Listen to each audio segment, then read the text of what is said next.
In this episode, I am once again joined by Lopon Yudron Wangmo, American teacher of Tibetan Buddhism and author of several books, including her most recent, Clearing the Way to Awakening. Lopon Yudron Wangmo shares the story of her life, her childhood with a spiritualist mother, anecdotes of childhood psychic explorations in automatic writing and other techniques, and reflects on whether psychic abilities are inherent or cultivated. Lopon Yudron Wangmo recounts how she became a radical lesbian feminist at university, details the social and theoretical aspects of that movement and time, and reveals the surprising choices she made when relating to male Tibetan teachers as a feminist. Lopon Yudron Wangmo also discusses the pitfalls of performing death rites, such as phowa, for others, explains why she does not emphasize her feminism and politics in her Dharma teaching, and considers the healing power of reparenting by taking the guru as a father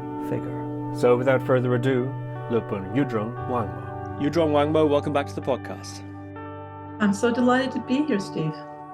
Yes, and I'm very delighted to be speaking with you again. In our last episode, we talked mostly about your book, Clearing the Way to Awakening. Mm-hmm. And that was a very interesting episode indeed. However, because we got so into the subject of that book, and we got so into subjects like Nyundro and all this sort of thing, the very thing that I'd hoped to discuss initially, we didn't do, which is your very interesting life. And so we've come back here for a sequel to talk about that. So thank you very much for coming back. Oh, you're so welcome. I'm delighted. Well, let's begin with your upbringing. You had a very interesting and unusual mother. Good memory. Yeah, my mom was a minister of spiritual science, or she became one. You know, she got caught up in the first. She was in the 50s. She was got caught up in alcoholism as a 50s housewife, and then she got involved in AA, and that led her into the whole idea of higher powers and so forth. And she'd never been drawn to straight up Christianity, for example. Drew her into the kind of what spiritualism, this kind of proto New Age spirituality, and she really loved. She took a whole ministerial training class and became a minister. And her main sort of function was she did laying on of hands healing, and she gave psychic readings to people. And she visited a few prisoners in the state penitentiary, and has provided spiritual guidance for them. So she was a very interesting woman. In a way, she was kind of a upper middle class grande lady, and she looked like a movie star in some ways, with bright red lipstick and kind of a 40s hairstyle.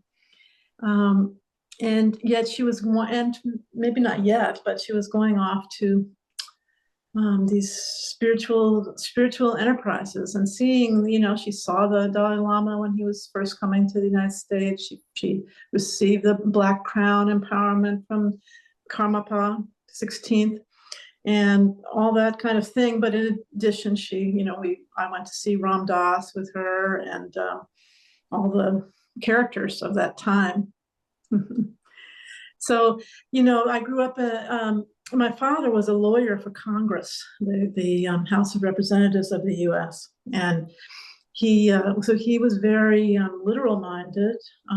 Some might have said he was on the spectrum in looking back on things now, and you know, legal, you know, and so I have both those sides in me, you know, the legalistic. And what abides by the texts, you know, what's the law, and this kind of wide open meditator, spiritualist kind of mom. And so I met other people who got involved in Vajrayana Buddhism, whose parents were into spiritualism, you know, the Theosophical Society or different things like that. And which part of the country did you grow up in? Just outside of Washington, D.C. And I I did. The natural way this conversation goes is that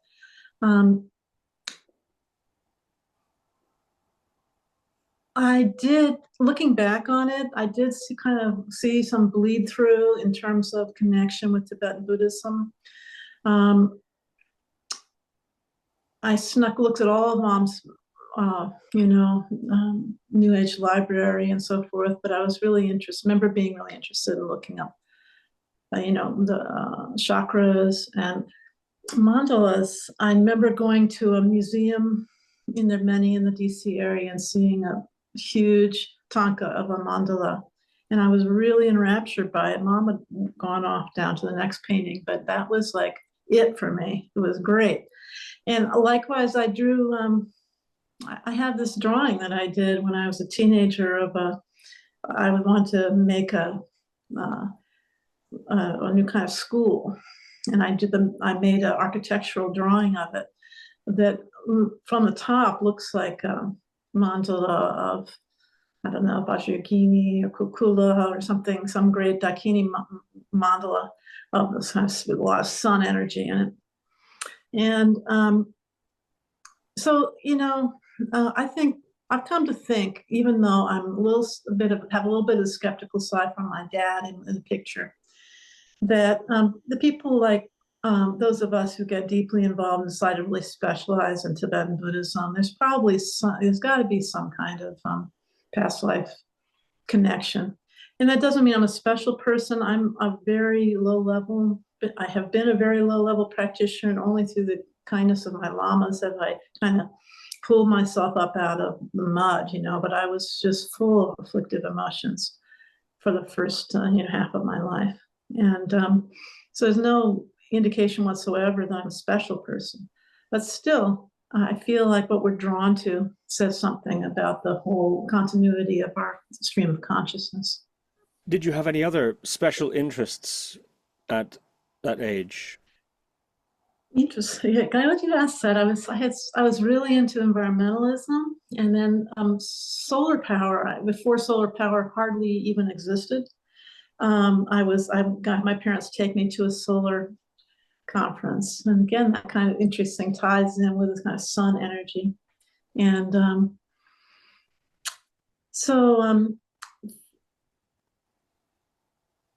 and looking back on it, I was really into nature, being out in the trees and on the water. I had a little boat with an outboard motor on it. My parents were greatly wonderful to give me, and would tootle around with my life jacket on, of course, and visit forests and see creatures under the water. So all that persists, now that I decided to move out to the country, and I'm really nurtured by nature.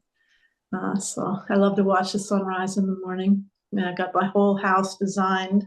House designing comes into to face it's a small house, but it's facing a view of the sun rising over the Sierra, snow mountains of the Sierras. So the Sierra Nevada, or mountain range in California. So we have those little persistent things, even though I've changed a lot as a person. There's that continuity, that's probably deeply karmic. And your mother was also into psychic readings and yes, hands-on healing. And automatic writing, all that stuff of that generation. I think people still do these things, but it was very big then. And so yes, people come over to get the psychic readings, and she wrote, she channeled some entity she viewed as a wisdom entity, wrote a lot of like that. And so you can't put that back in the bottle. Once you've let a kid know that all those things are okay, you can't put that back in the bottle. I'm still, when I have a question, I kind of imagine merging my mind with a great Lama's mind and writing out just whatever comes to mind that they might say. Particularly now that my Lamas have passed, 2 of them have passed on and 1 is not available anymore. I will do that to try to get guidance on how to move forward, with what I have. Was there ever a talk, as there sometimes is in psychic circles and so on, of gifts? I think the theosophical angle allows for a degree of giftedness, but there's a sense of universal cultivation also that all people can unlock Yes. these sorts of possibilities with individual talents notwithstanding. Was there ever a talk in those days with your mother about her or you having some sort of special gift or proclivity or a knack for anything along those lines? I think in keeping with the trend that you're talking about, the training that she had was like everybody has this, and everybody's psychic, and it's just a matter of putting yourself in the right space. And the space was really for her meditation, I would say. She would do a little she'd do a prayer, Mother, Father, God, da da da da da. Can't remember the rest of it. And it was spontaneous often. And that was, and it wasn't like she was it was like a two-church, it was like a one-church spiritualist center. But it kept in the trends of those that way. And she also actually, she was into, there was a Hugh, I can't remember his name, but there was in Washington, D.C., there was a man who spun off of the work in Gurdjieff. And so she was secretly going to meet this teacher, a local guru, actually. Not viewed like a Tibetan gurus are viewed, but she was very respectful of him, and she would write him her questions, and he would give answers and so forth. So it was a mixture, and she was not actually. As she got older, she was skeptical, and not of her. She was, what she would say was, what things that I've experienced, I'm not skeptical about at all, but other people's experiences, I'm skeptical about them. And she was also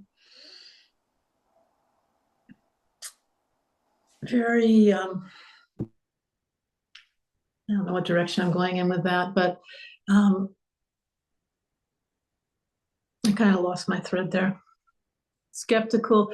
And so she would, she had a painting of, she once went to a cathedral and saw Sufi masters whirling dervishes in the temple in her visionary capacity. And for her, that was totally real. She made a painting of it afterward. But, oh yeah, she would sit, and we have this kind of in common. Like when the one, she tended to go after the evangelical church people, but like she made a video of a like a Baptist preacher confessing when he'd been caught with hookers and whatever else was the thing that they're always caught with, and he was crying in front of his huge congregation. Oh Lord, forgive me, for I've sinned, and and please, and she would play that over and over again and just laugh and laugh.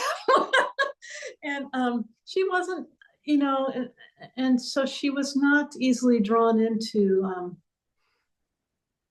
the guru worship, that part. Her teacher was, like more like a Mahayana teacher, a spiritual friend. And so she had both sides. She sounds like she'd be really gullible for everything that came along, but really she always kept her head about her. And I appreciate that. Looking back with your understanding and training at your mother's trajectory throughout her life, and I'm now also thinking of her later life. I believe in the Tibetan tradition, sometimes the final period of one's life can be quite revealing of how you've lived before. Do you have any observations or reflections from your vantage point now? Well, she got Alzheimer's and passed away from that. And so she was sick for a while. Before that, she had a aortic aneurysm. What was interesting, the aorta's down here is a main blood vessel coming out of the heart. And so it's kind of referred to even in the Tibetan liturgies being really, really important. Life force is kind of there. And it had a huge pouching out, and they went in there and they replaced her aorta with a Dacron tube of some kind, or netting, or put netting in there to reinforce it. And ever after that, she was a little down, not her ebullient self, and not as optimistic. And then when she flipped into dementia, she became she was a little happier in some ways. So I don't know what to say. I wasn't there when she passed, so I don't really know how she passed. But so it's hard to know. It's really hard to know. Everything she did was positive. I can say that. And she wasn't connected with, I would try to explain, like when I was learning from Pema Chödrön, the Tonglen and Four Measurables and so forth. She didn't, it didn't, there was no connection there. Like, she'd say, so you think about being loving and kind, and she couldn't get into feeling being loving and kind. It was like there was a wall there. And that, I think, goes back to karma. Who knows what her life was. But whatever it was, I'm sure it was positive. So I don't know what became of Mom in any way. Did you perform phowa, or have any Lama you knew perform phowa for her when she died? It's going quite a while back. I did not do phowa for her. And, doing phowa for others is something you really want somebody to tell you you're really good at. This goes a step beyond having the signs of accomplishment for yourself. So I actually I started out doing it, and then plus it's loud, typically. And so in a hospital setting, so we're in the middle of the night in somebody's apartment, it's very disturbing to the environment, although I have seen a Tibetan Lama since then do it very quietly. I've specialized in other practices for the dead and dying. I'm sure I had prayers done for her. And when my father had passed, I was reading, Lama Tarchen Rinpoche told me to read the Precious Treasury of Basic Space out loud to him. He actually would have preferred if I sang it in Tibetan. I couldn't quite get that all together at the time. But since then, I've learned I'd sing it in Tibetan. And it was really quite something. My brother and sister-in-law were totally supportive, and they were sitting there with me, and totally 100% there for it. And so I just read it out loud in English, and she told me to start before he died. So I sit down, I gotten the instruction from Che start, and I sat down and started, and within one paragraph of the Chu Ying-zi recitation, Dad passed away. He stopped breathing. So that was really interesting. And then we were able to do the whole Chu Ying-zi, read the whole book out loud. There was somehow the nursing shifts permitted for me to stay there for like 4 or 5 hours and just read the whole thing. And I felt good about that. I don't know, maybe Dad in his post-death state could receive it in a way that he wouldn't have understood in his living state. But what I do know is that having those parents, and also being from an upper middle class background, allowed me the opportunity to do my own spiritual search and find what I really connected to, and gave me a value that, and actually my grandmother, my mother's mother, went around Washington, D.C. Probably in the 30s or 40s. And sat with all the different Christian groups and ended up and made a decision for herself about how she was going, where she was going to practice. And she ended up with a Christian Scientist, interestingly, although she didn't make those expectations later on in life that they were not supposed to do medical interventions or anything like that, but she liked it there. So there was a model there from in 2 generations of women before me of making your own decision, finding what you resonate with. And I felt that I was kind of charged with that responsibility, kind of to go out and see what would work for me, you know, what I had a connection to. So I'm so grateful. And then because of my parents passed away before I did, and I left me money, I've been able to not work since my dad passed, able to do long-term retreats and so forth, a situation that you know, all the other Dharma practitioners I know would feel so, would so love to have, and I wish they all could have that. So between the privilege and the openness and the inspiration to find a spiritual path, I feel that I was born, if I had to be born in the United States, it was like the perfect family to be born into. So you graduate high school, and I suspect, and what happened next for you in terms of, if you want, ordinary terrestrial life, and also in terms of your spiritual quest? Well, I went to a liberal arts university, and I became a very radical lesbian feminist of the, like, in the 1980s style.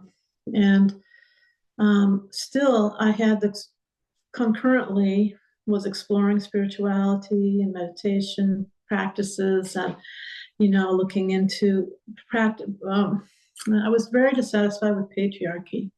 And I was looking into, you know, what's the lineage? What Wicca's there, yeah, but how far does it really go back in an uninterrupted lineage? And what's the result that people are seeing from Wiccan practice and so forth?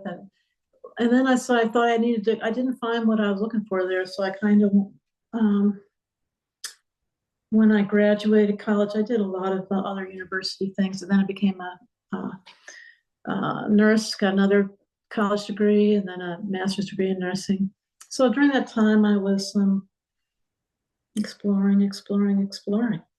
And what drew me in was Yeshe Tsogyal, the mother of Tibetan Buddhism. Reading her, I didn't know that, you know, at the time that she didn't just sit down and write this thing, but it was a Dharma. But it was so outside of any script that I'd ever encountered. This woman's story of endeavoring wholeheartedly in her spiritual pursuit under the guidance of a guru. I kept reading it, and then I kind of edged my way in carefully into Tibetan Buddhism. And not just that, but by that time, Lama Tsultrim's book, Women of Wisdom, was out, and it had all these accounts of women teachers. That would, you know, Tibetan Buddhism wouldn't have been possible for me if there hadn't been great female practitioners and lamas. I mean, there's not a ton of them. I mean, there are a ton of them, but there's not compared to the men. It's a mostly masculine tradition, and so that I just gradually got the nerve to go in, first learning shamatha and vipassana, and then progressing into being a Vajrayana practitioner under originally Lama Tarchin's guidance. And again, having Lama Yeshe Wangmo, who's still around and teaching, being a lineage holder of Yeshe Tsogyal's the Kanto-Tuktik tantric Theravada tradition, and being a kind of translator. I think we need, when we're working with Tibetan lamas initially, we need people from our society that can be a bridge for us, who know some Tibetan and have perhaps done 3-year retreat or whatever and is appropriate in the system they're in. It feels absolutely necessary trying to go whole hog into Tibetan Buddhism with its cultural aspects, as most people aren't going to do it. Some do. Some people, go move to Nepal and completely immerse themselves in Tibetan society, but that's always going to be a minority. So then I just threw myself into that. And at that point, I decided I had to let go of the radicalism. And now I'm a garden variety feminist.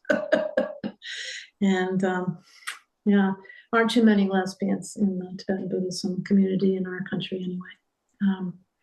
Because I think because of the patriarchy and because lesbians are like 1% of the population,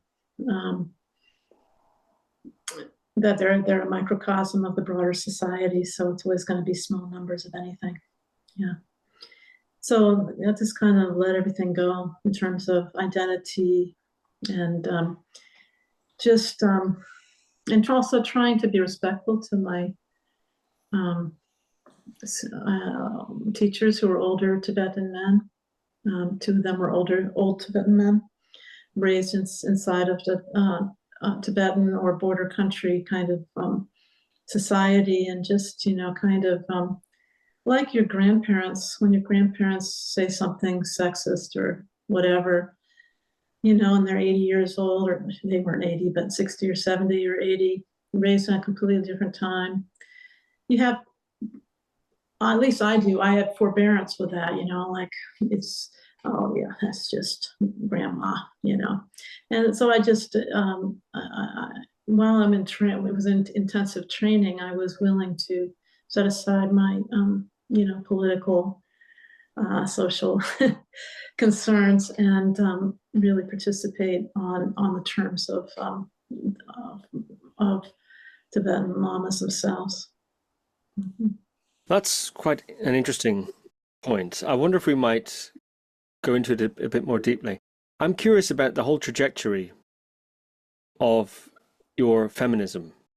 Mm-hmm. You said you became a radical lesbian feminist. So mm-hmm. I'm curious how it was you began to be exposed to those ideas in the first place.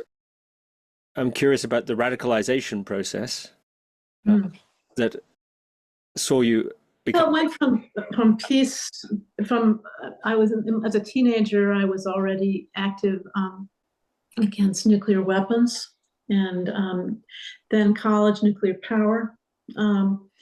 And then I guess I got immersed a little bit through nuclear power, anti-nuclear groups. And the thing was, I became aware as a lesbian when I was a teenager by meeting. It's you can't really, you don't know because you can't know. But at that time, there was this huge upwelling of culture around lesbian feminism. There were record companies and concerts everywhere you went, weekend and art shows, and so it was wonderful, actually. Really, for me, seeing women that wore sensible shoes and and were comfortable in their bodies, not wearing makeup, and not living their lives to please men. Probably, again, that's probably karmic. Probably I had some bad experience with all that and said never again in my previous life. Who knows, and it was so exuberant and freeing, to find women who were like me. I didn't care about any of that stuff. And so the joining of now everybody's queer and there's not any feminism necessarily attached to that. It's all about sexuality and divergent gender identity and so forth. But it was just a completely different scene and really great. Really awesome. And we had a lot of fun. And of course, we had a lot of political infighting and all that stuff. So I worked on newspaper that was put out, and a lot of, just did everything in that world. And it was like I was I was in heaven. It was awesome. And there's things obviously there's things I miss about those days, because nostalgia does overtake people when they're in their late 60s. But what was missing, although we tried to introduce, women's spirituality and stuff, the depth of the really going deeply into something was missing for me. Spiritual, and so those days are gone, and there's a lot of backlash about feminism and our current in America, and currently. I was just having a conversation with somebody on like a local discussion board the other day, where I just mentioned that taking your husband's name, and I'm sorry, I'm not being critical of anybody who's watching this who took their husband's name, but somebody, I don't know how it came up, but somebody was saying, why will it be wrong with taking your husband's name? I said, well, it came out of men owning women, like slaves took their masters' names. And in my mother's generation, she was Mrs. George Skinner. Skinner was my last name. Mrs. George Skinner didn't even have her own name, And of course because she's a powerful woman, she had an identity. But it was so I can't imagine, like giving up your last name. And again, I know perfectly wonderful, powerful women who've done it. Maybe they hated their original last name. But what I said to the woman, well, why wouldn't he take your name? What's that about? Or why wouldn't you make up a name together? It's just from somebody who's on the outside of heterosexual society all my life, it's just crazy. And so, but again, that just, it speaks to my joy in having the freedom to be a nonconformist and a kind of countercultural person. And from that, now I've learned how to integrate with society slightly, and also bite my tongue about things like that. But we can do so much better in this world in terms of the equality of men and women. So, and that does carry through in my work, Dharma work, for sure, too. You've talked about community and the vibrancy of the cultural flourishing of that movement at that time. And you've also touched a little bit on ideas. I'm wondering, because from what I understand, there were different theoretical approaches to that movement and disagreements on theoretical grounds, not just political infighting, as you mentioned. I wonder about that. Do you remember which ideas initially well, the obvious things are race and class, which didn't disagree with anything, but actually we were, did a lot of self-investigation about that. It was mostly white women, but not all white women involved in these movements. And, the clashes weren't like highfalutin philosophical agendas. They were like,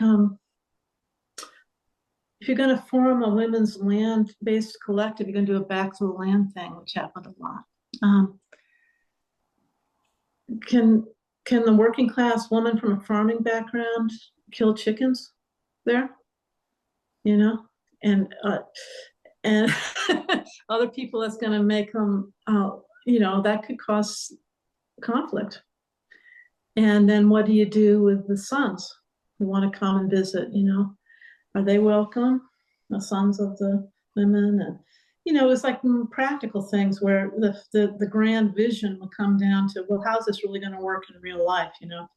If we're living together, or if we're having really tight-knit communities. And I think the answer to that question in the long term was, well, those tight-knit communities exists in very few places remaining, and they probably still have conflicts about these kinds of things, because they're human beings with widely different values.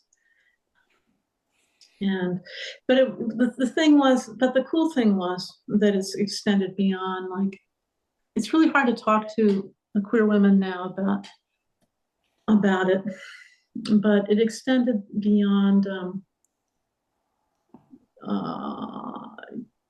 having sex.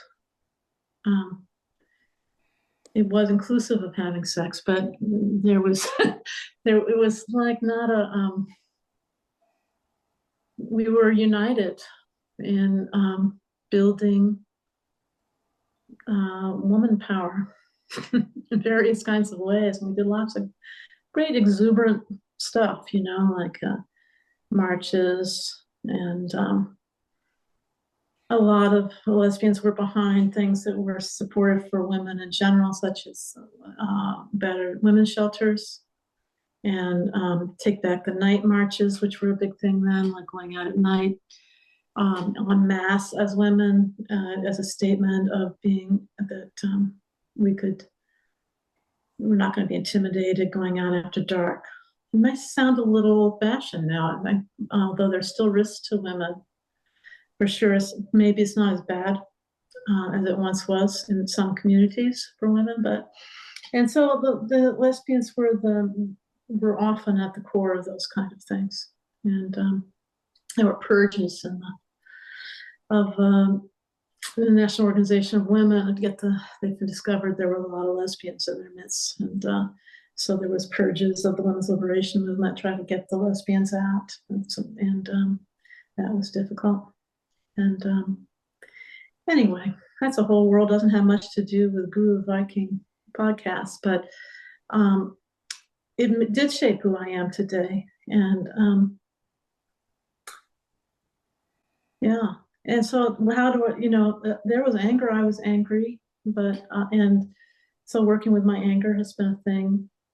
And just to make a strange and a rather abrupt transition, one of the first practices I did was a practice, Vajrakīlāya, I was drawn to in Vajrayana Buddhism, where the whole metaphor of the practice is a giant battle.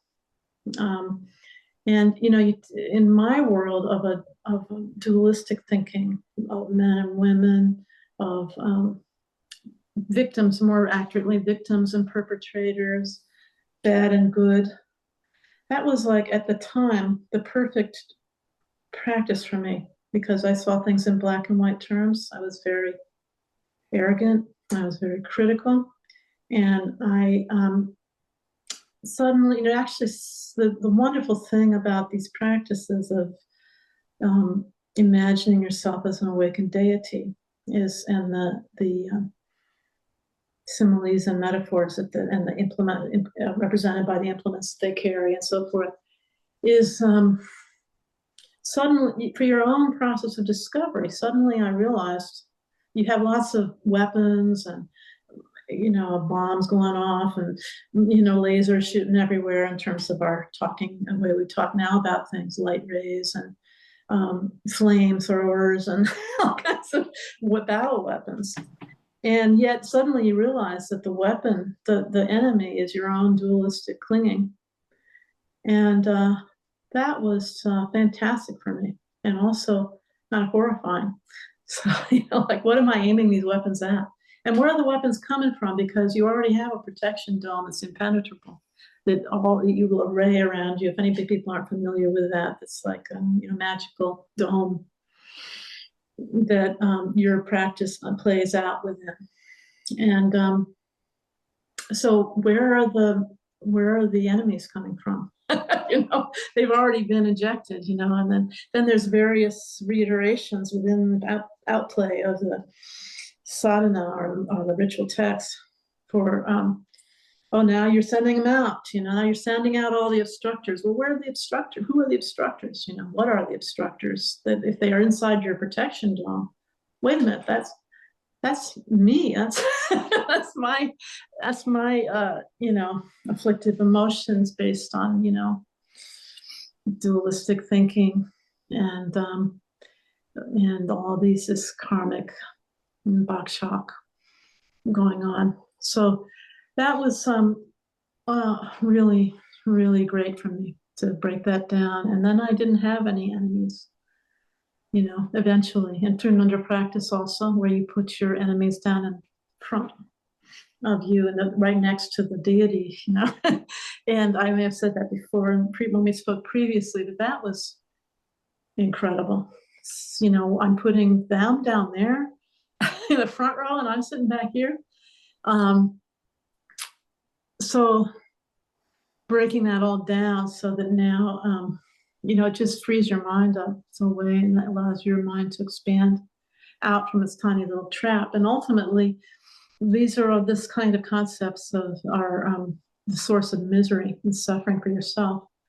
So it's been, suddenly I found, wait, I can't remember when I was depressed last, can't remember when I was, having an anxiety attack last. So that's the trap of politics.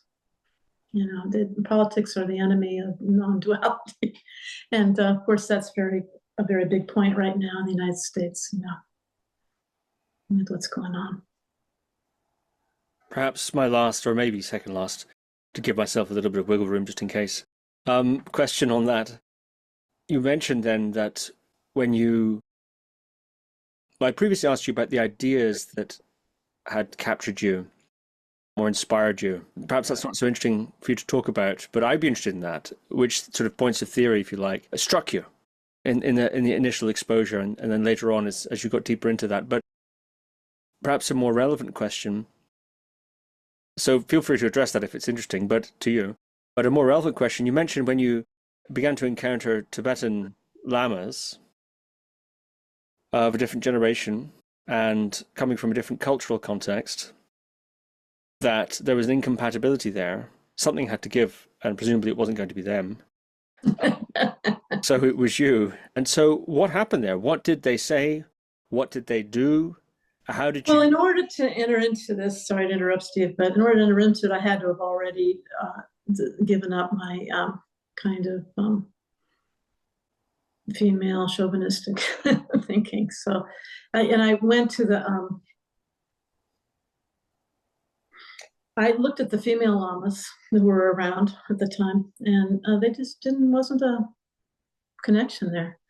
But initially, Lama Tarchin, all my lamas have been really good on women's issues. They support female practitioners. There was never any question that my lamas loved me. My lamas accepted me and wholeheartedly as their disciples. And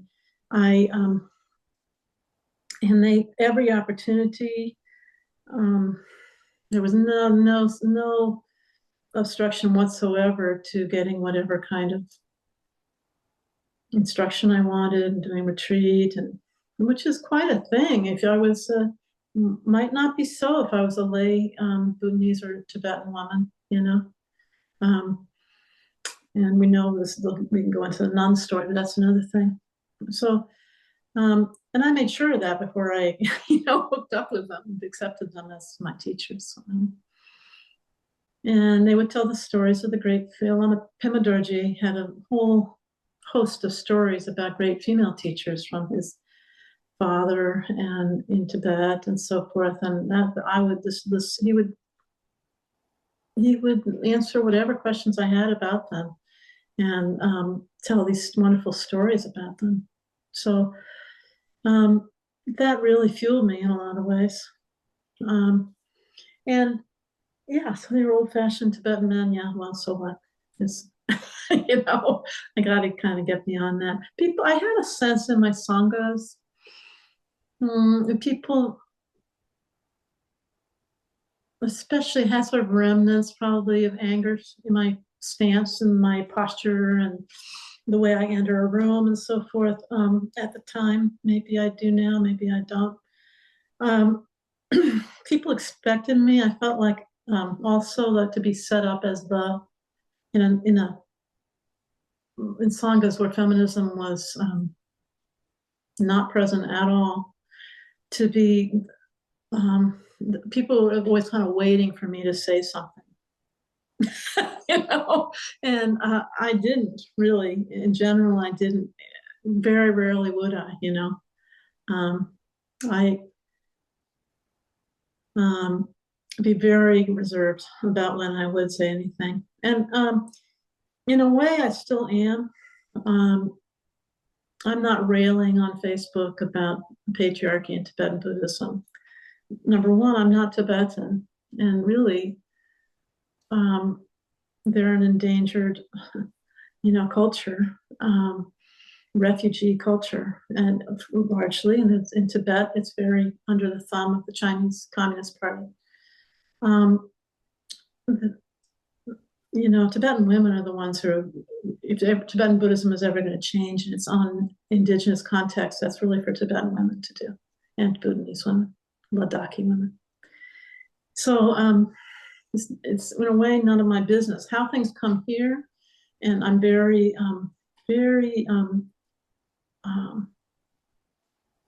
I have rage will come up over abuse of women and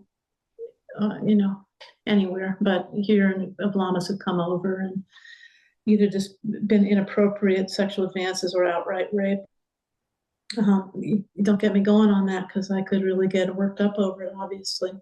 But instead of that being, what I don't want is to become that feminist lady, or that, as a teacher, I want to be somebody who teaches pure Dharma, and not mixing politics in so much, and an exemplar. God, I have to say that, not some great exemplar, but an example of someone who has really good conduct and doesn't do anything inappropriate with my students, and it's a safe place, so to speak, for people to come who, don't want a cult leader, don't want Lama who's on the make, they want just, and they want to focus on practice maybe more than, because I'm just not an incredibly wealthy or famous Lama. I'm not going to be building great temples or stupas, etc. Very unlikely. But how we as practitioners, can build merit through small means and that kind of thing. And so I don't want to get the message to get my image become she's the angry one, which is would be very easy to get a label. But I'm coming out here, on your big podcast. I really do care about those issues very much so. But what control do I have? I really have control over my own behavior, and not being money grubbing, not trying to build giant center where you're always asking people for money, and we're always asking, that kind of thing. It's just I'd like to be a sort of space for people who are to be free from all that creating an empire kind of energy or legacy. Is that I sort of went on there. I just wanted to say that, and so, and hopefully my wish is, even though I'm 66, that I'm not going to my organization probably won't survive me, but hopefully that little seed, that little drop of non-controlling, equally loving men and women, not looking out for me and what I want, but looking out for them and what they want and need, will carry forward, into the way that Tibetan Buddhism comes to the West. I'm curious what the causal factors were of you choosing to, in a sense, adjust to the context of Tibetan Buddhism in America as you encountered it, rather than challenge it? Was it this idea of cultural respect on your part? And respect for my lamas, you know, and respect for my Tibetan lamas. But you felt they were wrong, presumably, in some of the things they'd say. Minor, superficial things. In superficial things, did I observe? There's times where it didn't feel like, a place that I would want to walk into as the kind of woman that I am, in all ways. But, there's a lot of women, when I talk to women in the, among, I'm a Tarchin Rinpoche student of the Dijam Teresar tradition in general, most of them don't care about any of that, really sincerely don't. They aren't feminists and they don't give a shit. And that is, can I let them be them, and have places for them to go where it's totally fine that it's only Tibetan lamas on thrones, at a big summer retreat event. There's, might be 8 male lamas up there, mostly Tibetan. And that women are given, serving roles, and men are given leadership roles, spiritual leadership roles.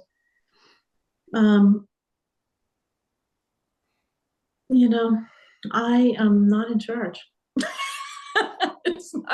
It's that some, and people obviously love that. A lot of people are looking for father figures, reparenting from a great male guru. And apparently I was too, because I've been shaped so much by Lama Tarchin Rinpoche, Lama Pema Dorje, my Lama from Tibet, that these days when I teach Dharma, and I'll go back and then I'll go and I'll listen to a recording of the Lama teaching on the same subject, or go back and look at notes. It's pretty much identical. And it's not because I memorized it. It's just become, it's like I am swimming in their soup. And it's not the soup of, let's put pretty girls in chubas and spray them in front of the lamas. That part doesn't come in the soup. The soup is Dzogchen and Vajrayana Buddhism. And it's just kind of trivial in a way. More people want, obviously we have a major center in the United States, Tara Mandala, where people who are feminists generally go, and they have a female tuku there and a male tuku. And so if you're drawn to that, there's a place for that. I think if that weren't there, I might have to be a Sultra Malayani. I might need to be front and centering women's rights and so forth in my work. But because honestly, the older baby boomers did that already. And I'm in the younger generation, the younger half of the baby boomers. And it doesn't really need doing, because there are female teachers, and they're wonderful, and you can go there and have no sexism and no kind of and there's ones that are Western where there's not going to be much Tibetan cultural stuff brought in, so I'm not too worried about that. Yeah. It's interesting to hear you describe what would have been presumably burning concerns as a radical feminist as trivial, and you're willing to sideline them in that context. Now, I'm not saying you shouldn't have sidelined them. I have no particular opinion on the matter. I'm more interested in the, if you want, encountering of these two ideological systems. Well, it's humility also. It's not centering me, what my concerns are all the time. When you're in training with a guru, you are saying, well, maybe, you're open-minded to what they're doing. And what I care about is that women get the full training in equal terms and gain awakening, you know, and I'm working on that myself. So dropping my storyline, you know, has been important in meeting. It's, you know, what do sentient beings need? A lot of them need, you know, mainstream mainstream norms. Tibetan Buddhism isn't for feminists. It's not for liberals. It's not for conservatives. It's for everybody. Vajrayāna Buddhism. And what was the question then again? There's something about. Well, I was sidelining my own concerns, right? Right. Yeah. Yeah, I haven't. Well, here I am, you know. And to be honest, I have sometimes when I feel like taking a break and not teaching as much. I hear about some really nefarious Lama, Eastern or Western, doing bullshit with their students, and I think, I can't stop. I can't rest. I got to keep going, because these guys cannot be the example of what the beautiful Dharma is all about. They're ruining the reputation of Tibetan Buddhism. And the good Lamas, we have lots of good Lamas here, male Tibetan Lamas in California and the West Coast in general, and they are their reputations are being implicitly smeared. Nobody trusts them who's done any, you know, knows anything about anything, because of these guys who were not enlightened, you know. Not, they didn't see the deity in the women that they were abusing, or the boys, or whatever. And anyway, so I feel I get indignant for a moment, and then I work with through my skillful means with my anger. And what pops up is, you got to keep going, keep working, and making a different model. So nothing was taken off the table from me. Here I am, and there are a lot of other female lamas and wonderful male lamas who don't do any of that shit. Mm-hmm. So it is. I don't know if I'd teach if I didn't have a little bit of feminism. I don't know if I'd teach.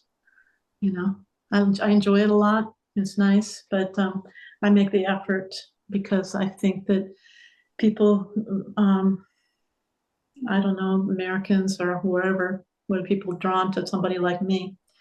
People who see a woman who's done all this retreat and written books and does her best to pass on the wisdom of the lineage.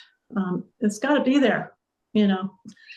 It's got to be there, and if nobody, and it takes a little bit of courage, because the message to all Americans is, don't teach. For at least in our, you know, keep in your place and leave it to tulkus and family members. Unless you know, as wise, because I would, like 15 years ago, I would have not been a good Dharma teacher. So you really have to wait to be asked, in my opinion. And somebody says there's it's all spelled out in the old books by Kongtrul and Patrul, Rinpoche, and so forth, about what the qualities of a teacher are, and they're the same as the qualities of a long-term practitioner. You know, your affliction, you have more insight into your afflictions, so that you can work with them, and you are able to liberate or transform emotions. You have faith and devotion, and I truly do have faith and devotion. You know, it's in your presence or it's not in your presence, you know, but we don't know what to. So in other words, you look like a Buddhist. You know, you look like a Buddhist who's practiced a lot. And people, we don't know here in the United States, and probably in Europe, we don't know those are the qualities you're looking for, instead of charisma, self-promotion, a million followers, wealthy, big center or whatever. Those are all fine, they have their value. But we don't know what a good Dharma practitioner looks like. So that's why people are, one of the wholesome reason that that the Tibetan system doesn't want people to teach is to have people who don't have the qualities of teaching. And they can look within at the bad Tibetan lamas, and here I'm making a judgment, good, bad, and I see that, and the bad Western lamas, and there's been some awful Western lamas. So anyway, that's what I'm thinking. So that's my drive is, it's all in one big mind stream. And so most people take that very literal, and you can become a kind of kowtowing sycophant, and then where you never come into your own power, you never discover the Lama within, and we shouldn't be training people that way. Ultimately, Lama Tarchin's version of how you progress is you start with, how does she put it exactly? But at first, the Lama is your teacher, the outer Lama, and then books are your teacher. And then the inner Lama is your teacher. And so people don't feel comfortable moving to the inner Lama. Actually, don't even feel comfortable a lot of people moving to the studying part. And pandemic really helped me with that, got me into studying the classical text. And then finding the Lama within, there's just a feeling like you always have to be infantilized and always eternally a child and serving. And there's probably great people who come out of that model, but it wasn't for me. And so nowadays aren't new lamas being made very much, or lamas or lopans or whatever you're going to call them, Dharma teachers. And that's a little too bad. It's also very hard to do because there's not as much interest in Tibetan Buddhism with the sheen has been taken off of the jewel by misconduct of lamas, and also just society has become more materialistic and less naive, more science-based and so forth. So there's less interest in Tibetan Buddhism, and teaching requires money, honestly. You have to have time to study, practice, keep your practice going, and teach, teaching, what's it called? Preparation for teaching should be a major thing, instead of just getting up there and rapping about whatever's on your mind, unless you're enlightened, which I'm not. So studying and so forth. It's you can't do it if you're working full time very easily. You can go and give, once a month, do something as a rotating group of teachers at your Dharma center about some, relatively easy topic. But if you're really going to teach, you got to basically be full time. And that is, who in the world has the privilege to do that these days? Very few.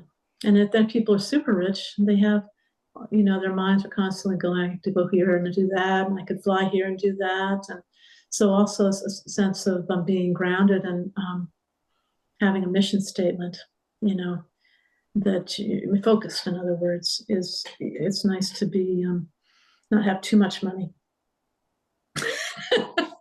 Anyway. Well, speaking of the old books, that is what they advise, isn't it? Generally speaking, you want enough to sustain yourself, but not too much that it becomes an obstacle. That's a classic. Yeah. This idea. Now the Nakpas did it, seasonally. So because the herding season had limits, and in the winter time there wasn't anything to do, you would go in Amdo recounts and other Napa communities, you would go into retreat in the winter. So you could do, a 3-month retreat every winter and accomplish one deity a year, or do your nindra over, really fast in 3 months, or over 2 years maybe. So it was kind of broken up, intermixed, and that was a natural way of interspersing with real life. But again, that took the support of the women. There were mostly men supported in doing that. Somebody's got to cook the food, and bring it to you in your room or cave or whatever. So women were providing support for that, I imagine. Yeah. It's interesting hearing you talk about this, all these, I suppose, little streams that feed into how you see yourself and how you motivate your teaching. Things like your family background, this feminist strand also that's running through it. Because I think in encountering religion and religious practice, especially if one converts, there is a spectrum, I think, of responses. You're coming in with your own position, your own idea of how things should be and your own orientation. And there's a spectrum. One spectrum is to, as you say, capitulate to the new context completely, actually. That can happen, a sort of radical repersoning from top to bottom. That's an extreme, of course, I'm painting it as such. But also there can be another aspect which seeks to change what one finds, to bring it into conformity with who you were walking into it. This isn't how things should be, according to me, and I'm going to change it all to fit that. And I'm painting two extremes, of course. And then there's every shade of grey in the middle there. And so I think it's very interesting. That's why I've been probing a bit on this subject, to hear your own thinking and how you navigated it and how you related to when to say something, when to keep your counsel, etc., and how everything got softened in the process. That's very interesting. Yeah, it did everything. I've gotten softened in the process, and soft is good. It's part of relaxation into your natural state. The natural state isn't hard. Mm-hmm. I think we might have to do a third one, and this is what I propose. So this is what I propose, okay? We're at an interesting point. We have the next subject that I'd like to go into, and I think we should put this into a third one, although I have another question for you today. And that third one, if you're willing to put yourself through it again, is your actual practice career. I mean, meeting your lamas, who they were, those relationships, your three-year retreat, your period of home retreat, etc. That, I think, is a topic that could easily be its own episode and would probably be better to put it there than to cram it in here. What do you think about that? I love it, Steve. Totally, I love talking with you, and I hope somebody watches these things. Okay, well, in that case, that's great. Let me ask you another question just to round off this. So you've talked about the future of Buddhism. You've been sort of hinting at that theme. And what do you think of other strands of Buddhism in the US and how they relate to Tibetan Buddhism? For example, the sort of secular mindfulness kind of thing, spirit rock, that sort of thing. And there are many teachers being produced in many teacher trainings through those sort of organizations. Buddhists, some of them more Buddhist than others, some of them more secular than others. For example, Zen's doing its own thing as well. So I'm wondering if you have an opinion, given what you've said about Tibetan Buddhism, about the whole, if you want, scene in the US at the moment. Well, we all come out as Dharma practitioners at the end of the day, and we're in some ways we're very much would be perceived as similar kind of people, right? Like I was saying before, gentle, kind, hopefully, a little bit unburdened by chronic emotional upheavals, and so it's all great, but there's a difference in flavor, obviously. I think Theravada connects with people where they are better. Oftentimes where the mindfulness or Theravada practice, because it does talk about they ground things in one's personal day-to-day life, and there's this essence of the loving kindness meditation taking off with Sharon Salzberg. You know, I've sat in a room and seen her teach it. So powerful for people. Become, honestly, for the first part, mostly learning self-love, but also extending love to others. And the way they do it is just, it's the same practice in essence as our loving kindness practice, but the way they do it, you know, like them doing with two people mirroring each other and saying, may you be happy, you know, and free of, was it safe as they've added in there, safe and so forth. And it's just a whole, that's so appealing to a broad section of people. May you be happy and safe, my God, you know. And it's the saying, may I attain awakening for the benefit of all living beings and become a great, you know, Buddha in the future. That's going to be a subset of people that are doing that. And I connect, you know, obviously the connection is with Zen is closer.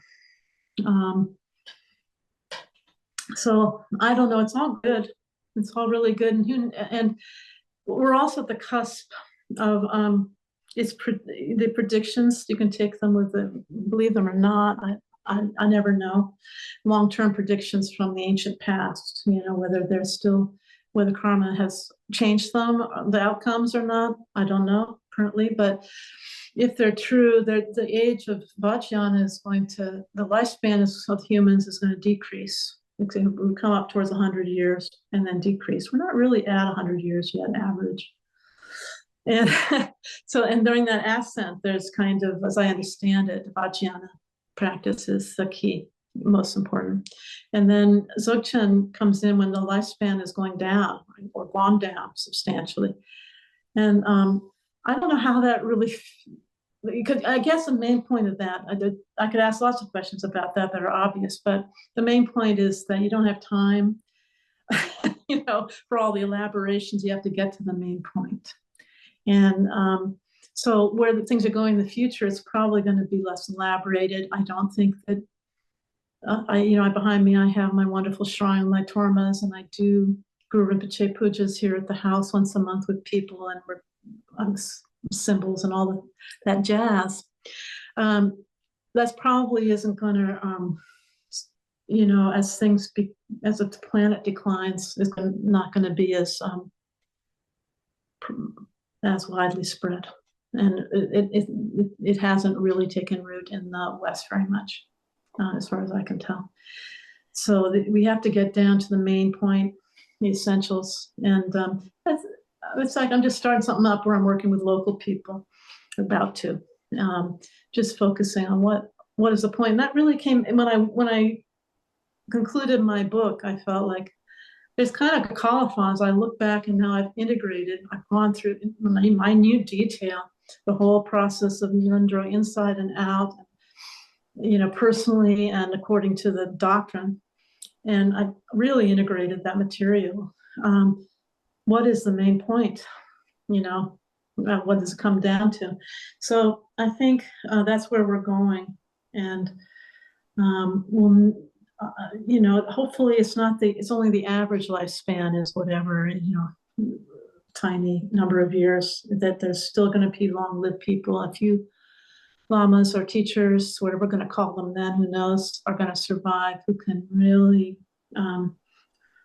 do direct introduction with people in a way that wakes them up on the spot, and like that. So in a way, you know, there is a, you know, obvious an outward similarity, maybe an inward similarity with Zen and Chan, you know, and being less elaborated, you know, and more focused on sitting, perhaps, and on integration with round-the-clock life in real core meaning. I think that's probably where things are going. But I'm still called to. I'm teaching, people in Trauma Nakmo Nundro and the whole this Trauma Nakmo cycle if they finish their Nundro, and then I'm leading Guru Rinpoche pujas with all the thrills, and then I'm doing like a centralized practice with local people, trying to touch people right in the heart, without bringing in even Buddha imagery. I think, I wanted to bring in Mipam's Shakyamuni Buddha Puja, but even that, when I read it through, it's still going to be really foreign for people. This Dharma has not come to where I am now, so that's what I'm thinking. Does that sound like it makes sense? Yeah.